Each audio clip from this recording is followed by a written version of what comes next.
Chapter 13. Caden. Lane, Scott, and I never made it to the beach, and after the temperatures had been the warmest year ever in Nevermore, we settled for a night of pizza and sitting on Grayle's porch, swinging in his newly refurbished swing, a fresh new coat of paint and new cushions, and it was heaven looking out at the neighborhood. Men and women walked their dogs with children trailing along on bicycles. The adults stopped to wave and nod and continued on down the sidewalk.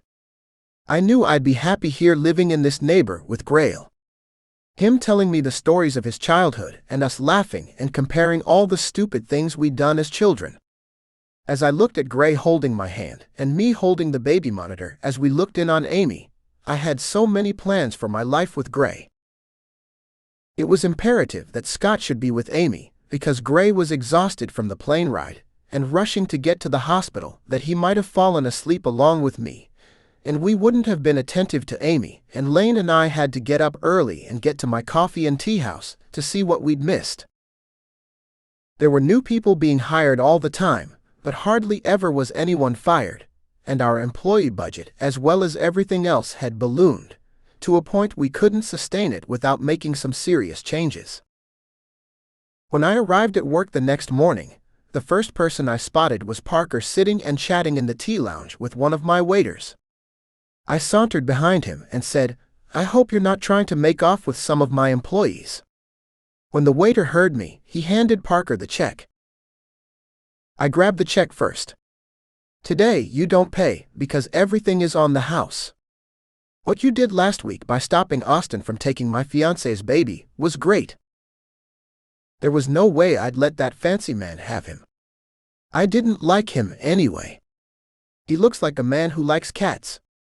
You're not a cat lover, are you?" He chuckled. "It's not the cats, it's their owners." Parker scrunched up his nose. "Cat people never like me, and I can't get used to them either. Whenever I meet anyone, I ask them if they have cats or dogs. If they have cats, I don't waste my time, because I know I won't get along with them. Now take that guy over there. He likes cats," and we got into an argument before the conversation was over. He tried to tell me how to drink my tea. Imagine that, you don't mess with a man when he's drinking tea. "I didn't fuck with him about liking cats, but you see where I'm going," he said, looking up at me. When I glanced over at the guy sitting on the sofa in the corner, it was Sean. "Oh fuck," I mumbled. "Precisely," Parker said. "He has that same reaction with you." Sean waved at me, and I thought I should go over and let him know that I was getting married, and the antics he'd pulled weren't going to fly, and not to do it again, especially if Gray was around. As I was getting ready to tell Parker that I was busy, he caught my arm. "I've been waiting for Tony. He's meeting with a group of vets at the college, and giving a seminar on how to get a job after war. Then he's going to give a free class on art, drawing, and tattoos. Tomorrow, I'll hold a seminar on how they can get a VA-backed home loan." "You two are busy," I interjected. "Yeah, but we make time for each other. That's what you have to do, Caden. And please don't be like me." I waited until he explained. Some men you had to drag out of them what was bothering them, but Parker wasn't that kind. He liked to talk, and I enjoyed what he had to say. Although he was my age, there were still things you could learn from younger men. "Don't be a dick like me. I made so many mistakes, fucked around before I met the man of my dreams, and that one mistake came back to haunt me, to the point I could have derailed my relationship with Tony." I thought back. No, there wasn't anyone in my past that would show up and embarrass me later. It's just when I'd nailed my life partner. Plus, I didn't want children at the time, and I had a man who was family-oriented. "I was spoiled," Parker added. "I guess you could say I was the same way, but I had only one thing that would keep me from Gray, and it wasn't a child or anything so trivial as not being able to accept a baby into our lives. Gray is my first love, Parker, and only love.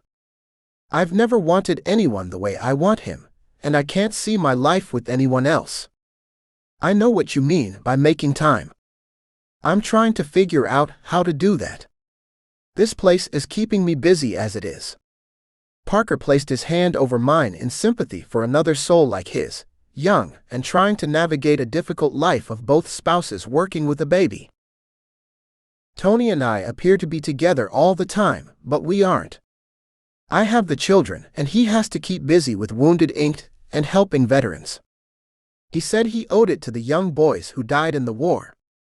Well, so much for this depressing stuff. Here comes my baby now. Parker turned, and there Tony stood, waiting and smiling.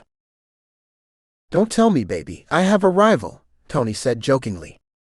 We looked at each other, and then realized that we were holding hands. Parker stood, continuing the joke.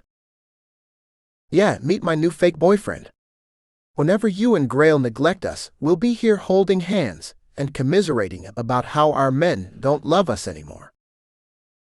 I'm sure that will be a long time coming. Now say goodbye to your fake boyfriend, and let's go to the beach. I need some sunshine. My skin is getting pale. Tony turned to me. Parker doesn't like me without a tan. He said that the reason he stuck with me and fell in love with me was because of my tan. Parker hit Tony on the arm. That's because I like the contrast. It's so sexy. Tony turned and met Parker's eyes. His soldier's serious glare interrupted Parker before he revealed their secrets in the bedroom. And you know why I fell in love with my Tony, he continued. It had to do with the grade and love letters. I didn't know their history, but I suspected Parker would tell me at a later date. We have to go now, Tony said to Parker with a smile, and reaching for his hand. Say hello to Grayle for me. I have an appointment with him next week to finalize some business with my company, Tony informed me. I'll tell him, I said, standing, then walking them to the door and watching them kiss near the passenger side of the car, before Tony opened the door and Parker slid in. When I turned, Brian had stepped out from the back room.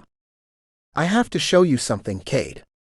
I took the liberty of creating another coffee combination, since the other went over well.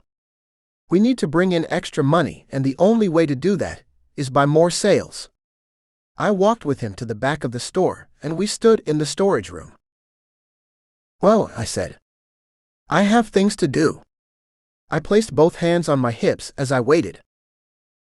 Brian paced around the coffee bags, placed containers of tea on the shelves, handed me a canister after smelling it himself. He looked around the room. My thoughts were, he was hunting for busy work. However, everything was in order, and yet he didn't say a word. Brian just strode around looking at things. Then he turned on the computer as I wondered where the fuck this was going. What's wrong with you?